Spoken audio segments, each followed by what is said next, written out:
In today's video, I'm going to teach you how to create your very own quiz using Tally. So, creating an engaging and interactive quiz can be a fantastic way to gather information, entertain your audience, or even educate them on a topic of your choice.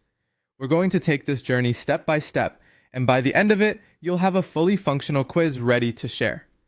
First and foremost, open your web browser and navigate to the Tally.so website. Once you're there, look for the option to create a form. If you're interested in streamlining the process a bit, you might see a quiz template that could serve as a useful starting point. But no worries if that's not available. Creating from scratch works perfectly well too. Now let's start by adding your questions.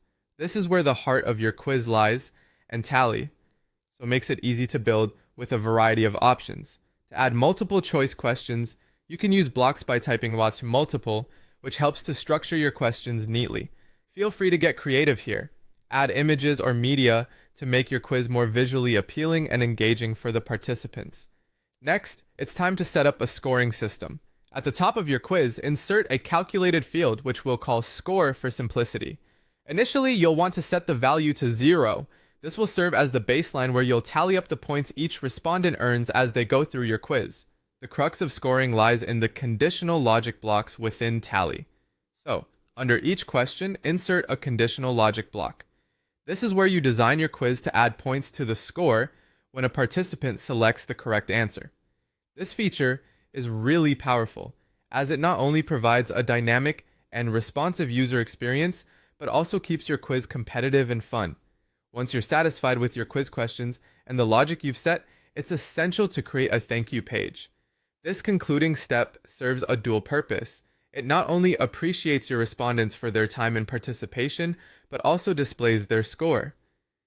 Use the @score variable to dynamically show each respondent their results, offering instant feedback that can enhance their experience. With your quiz fully set up, it's time to publish. Navigate to the Share tab on Tally, where you can obtain a link to share directly with your audience. Alternatively, if you have a website, you might choose to embed your quiz directly onto a page. And there you have it. From start to finish, you've crafted a personalized, interactive quiz that's ready to engage your audience. We hope you found this guide helpful and are excited to see the creative quizzes you come up with. Thank you for joining us, and happy quiz making!